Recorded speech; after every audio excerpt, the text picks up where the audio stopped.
It's an annual event that we've put on for the past 2 years. This is our third time. The first year we had this activity, we had about 50 people come. Last year we were really excited, we had about 100, and this year we had 250 people register in advance, and we have more coming through the door right now. So very excited. It's been just super cool to see how many people in the Somerville community care about computer science and having their really young kids sort of get exposed to this.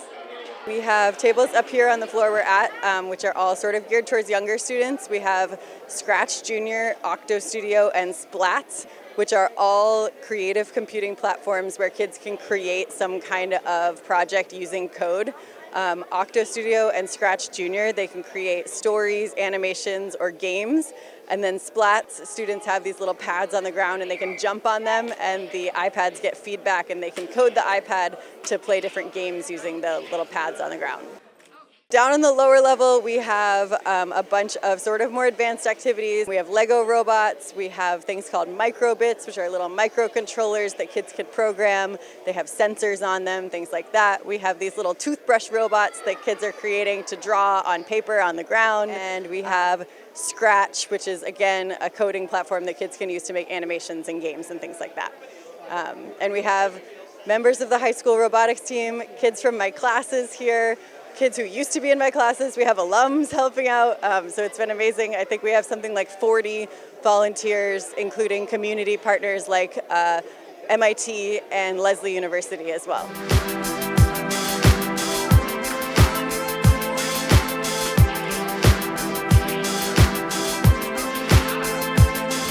Hi, my name is Haley. I'm part of the Somerville High School's robotics team.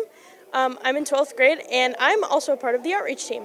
So within outreach, we help reach out to the community with these events. We're currently at Family Coding Night, and right here I have some handmade ornaments that we made from the team, so we can accept some donations to help us buy parts for the robot and better our experience in robotics.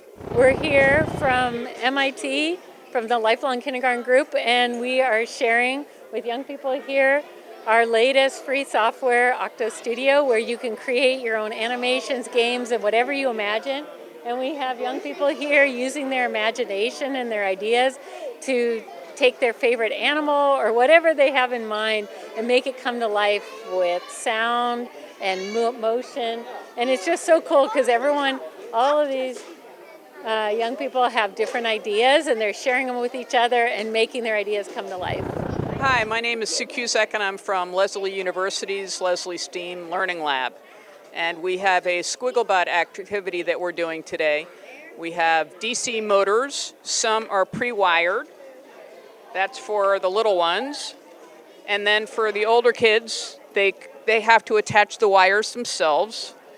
We have cups, we have markers, we have tape. And when these get turned on with a battery, we end up, it'll vibrate, but it's so smooth that you need to add a motor mate to the end, and that'll make it jiggle around. And when it starts to jiggle around, it'll actually be a drawbot. This is an example. It's just a prototype. It's not a final product, but that's what they look like. And when it starts working,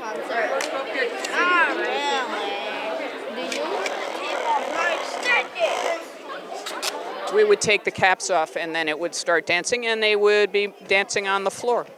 And everybody will do it differently. My handy helper here is very busy doing a unique design. I have never seen one that looks quite like that. And that happens every time we do this activity.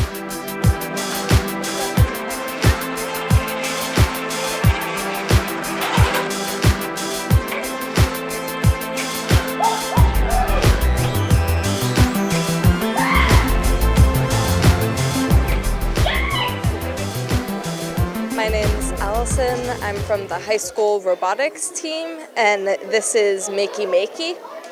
It works by sending a little bit of electricity through your body so it can tell which buttons you're touching, and you can use it with a whole bunch of different conductive stuff, not just Play-Doh. So you could stick the alligator clips in stuff like bananas or potatoes instead. the Makey board connects to the computer, so it acts like the buttons on the keyboard.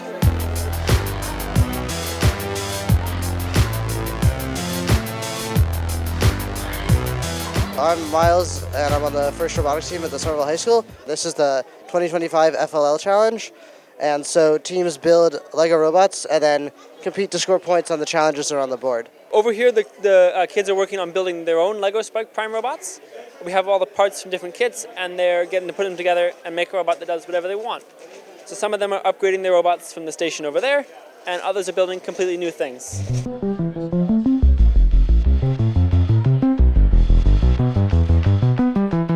Hi, I'm Shruti Dhariwal. This is Manoj Dhariwal. We are both PhD candidates at MIT, and we're building this new co-creative computing and AI education platform called Coco.build.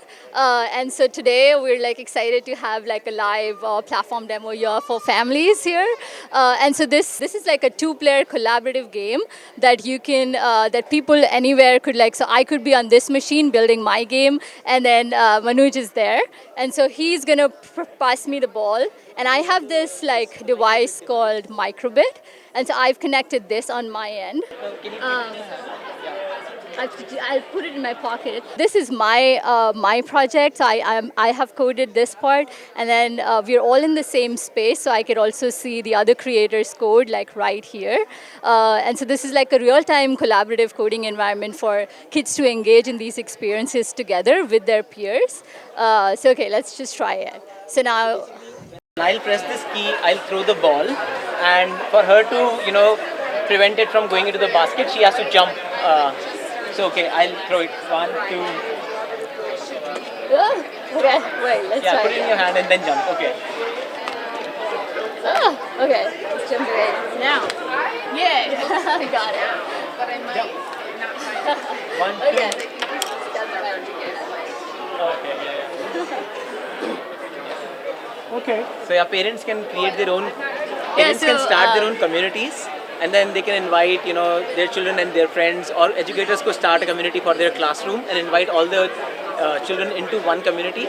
And then those children can then engage in these real-time experiences with each other. The website address is coco.build, and we have educators from 85 plus countries who have signed up. So we're excited to share this platform with everybody here.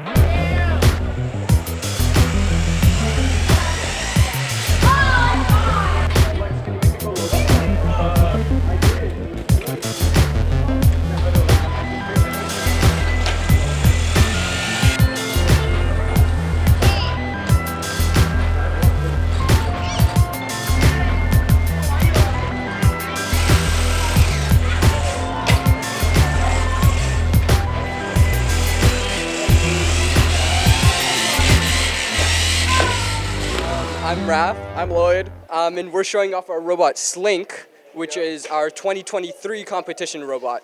It shoots these orange foam rings called notes. During competition season, we take these game pieces and we use them to interact with all the different game elements. Where we'll go take our robot to a competition and we'll compete against a ton of other robots all over the district. And if we do well, we go to a district event and so on and so forth. So we take these notes and we shoot them into different game elements within the field. So the game gets released generally the first Saturday in January, and our first competitions are usually sometime in March.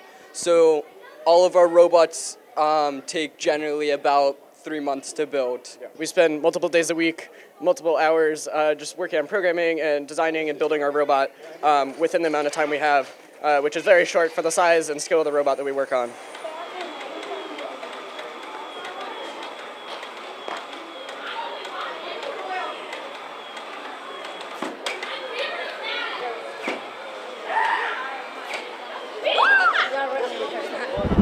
Hi, my name is Jason Behrens. I'm an innovation specialist with Somerville Public Schools, and we are hosting a family coding night. And we've got a playground of materials and experiences for kids to explore what we call creative computing. So it's not just coding.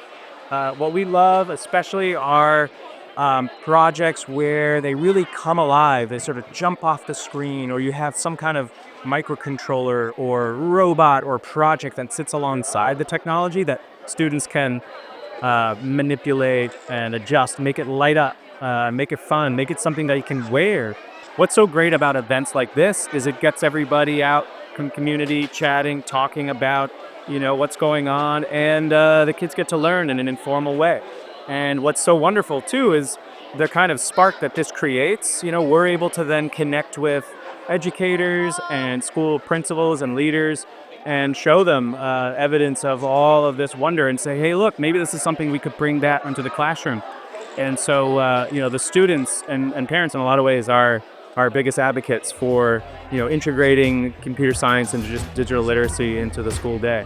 So we're over the moon about our turnout today. The high school robotics team is really behind a lot of this work, particularly Laura Peters, our amazing lead mentor and computer science educator.